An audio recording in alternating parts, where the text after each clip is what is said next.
Everybody says, Michelle, you're always talking about junk journals. We have no clue what a junk journal is. Well, today I'm going to show you exactly what a junk journal is and how it can benefit you. I'm just going to go ahead and share the junk journal that I've been working on for the past 4 or 5 years with all of you guys. What can possibly go wrong? This is my junk journal. This is my humble little junk journal. It is extremely therapeutic. I highly recommend anyone and everyone to journal. It doesn't have to be junk journal, it's just writing in general. So I've already had to redo the spine and the front cover and back cover to this journal because it was getting so thick that the spine actually blew out and detached itself completely from its original threading. I went ahead and I reinforced the front covers, the spines, made the spine bigger because as you can see, the original spine is right there and it was actually supposed to be like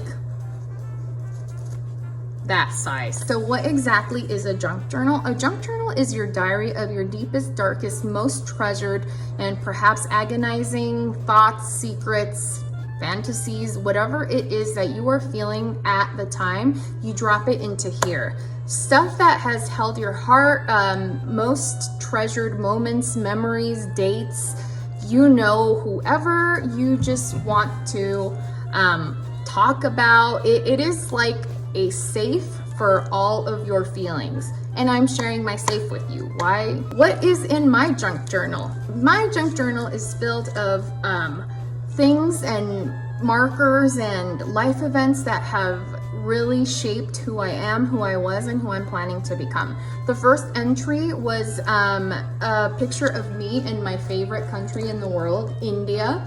Everybody knows that I have an unhealthy obsession with India. So in 2016, I took a trip by myself to Mumbai.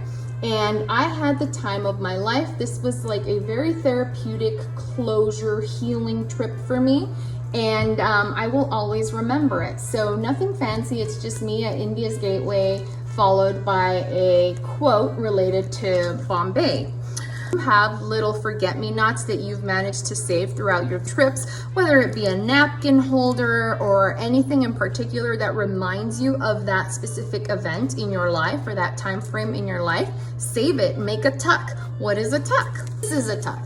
See how there's a little folder in there?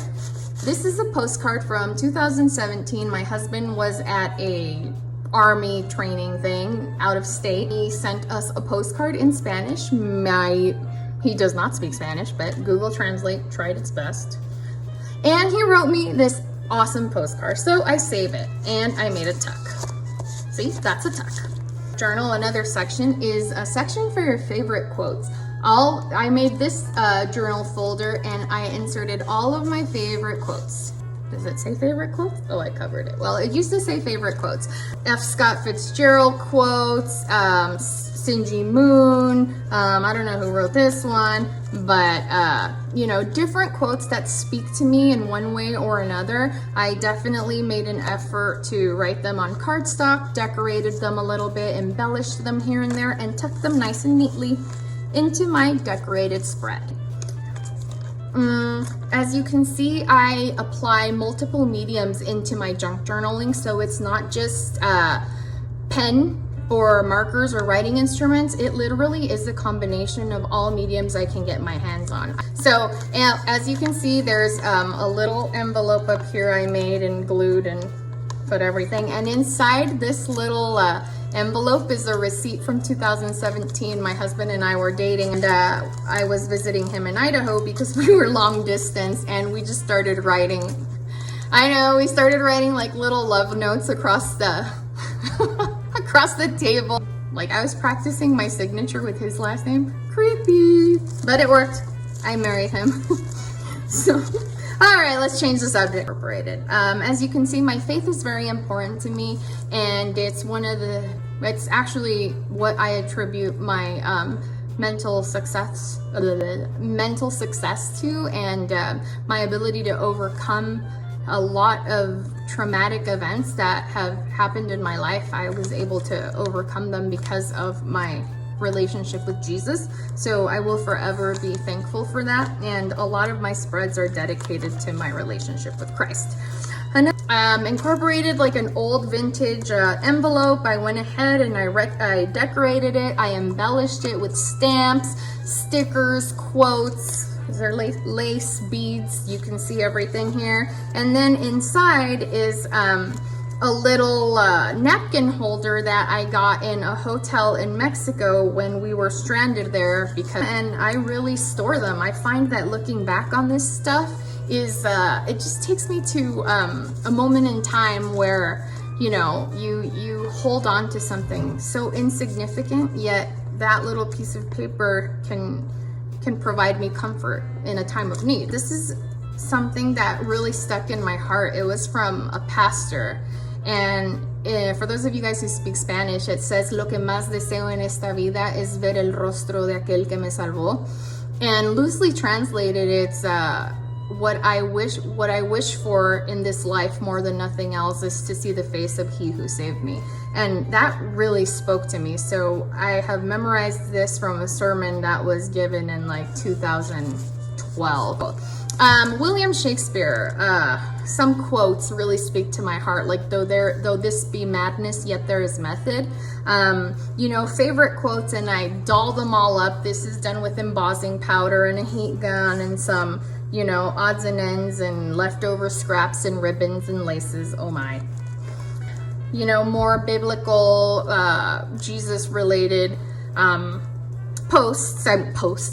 spreads, obviously, because I love Jesus, and bread. So this is like my favorite spread. Look at all the beautiful colors, look at all the beautiful writing, everything I've incorporated, the words, the sayings, and then there I go again with anatomy. I love the human anatomy. It's absolutely beautiful. The flowers. So obviously, just by looking at this spread, you can tell I was having a wonderful day. When you're having a bad day, you can write even more reason to write. I found that the most beautiful things come from when I'm having a terrible day. Perhaps it's because I focus all my negative energy that I've accumulated through the day and I just let it go and I purge it onto the paper and it somehow becomes art. I find myself writing my best when I'm falling apart, apparently. These favorite Bible verses, some poetry, F. Scott Fitzgerald, one of my favorite authors, I decided he needed his own spread because yes, this is a trip we took to Mexico for our 2-year anniversary. You know, more things on my husband and I, and old pictures. My daughter always says I collect pictures of dead people. I guess I do. Okay, these are called chipboards, I believe. Chip cards. There's like some postcards here from like the early 1900s that I love. So it's basically those paint samples you get from Home Depot or whatever, or Lowe's or wherever you find yourself purchasing paint. What is this? Oh, this is from my cousin's art studio. And you just basically take some leftover scraps and you decorate them. And that's what is called a chipboard, I believe. I don't really remember what they're called, but they're like artist trading cards done in a collage mode. And obviously my favorite colors and stuff that was non-conspicuous, because if I was walking out with like 100 chipboards, then Home Depot would be like, it's kind of weird.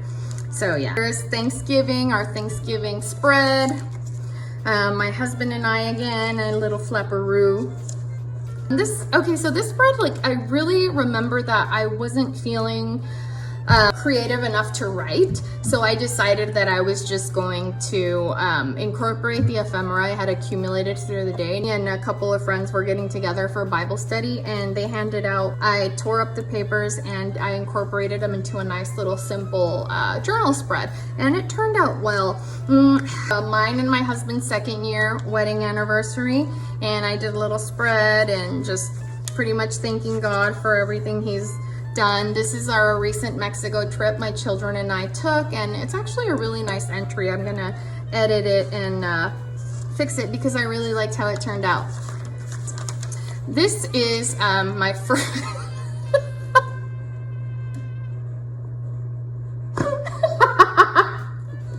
Okay. Okay, this is wow, she is not well. Okay, I am not a sketch artist in the least. I know it's hard to believe given this masterpiece before. And if you think this is horrible, you should have seen what I started out with. It was not even funny. It was like, oh, but I was kind of proud of it because I did see significant improvement in just one class. So it gave me a lot of courage. All right, this is poetry. I do indulge in like amateur design and really raw stuff. So this is like a kind of series I'm working on, which is ragweed, which is like a local Arizona flower, and so I was. So anyways, there you go, a little bit about my junk journal. Do not be afraid to embark on this journey. It is really therapeutic. It has so many benefits. It promotes mental stability. On top of that, you can see and track your mood. You can see how you're doing, learn to identify any triggers that may contribute to a good day or to a bad day. You start ending. But I find that this has become somewhat of a guide to so forth. But you look back on those things and it's really, really nice to be able to hold that piece of time in your hands, and that is exactly what it is. If you guys are interested in junk journaling, it doesn't have to be anything fancy. You don't have to go purchase supplies. You don't have to go purchase anything can be your journal. Most importantly, keep it real. Keep it super real. Nobody is going to read this except my 6 subscribers. You have nothing to lose. If you're not artistic, don't even worry about it. Take that napkin that you went to Wendy's today and stick it in a notebook. You know, start somewhere. Like I said, you guys, may the good Lord be with you. And for all of you guys that asked me what a junk journal was, now you know. All right, guys, thank you so much for watching. I hope you guys have an excellent night, and I will be back with some more journaling videos. Have a really nice night. God bless you. Bye.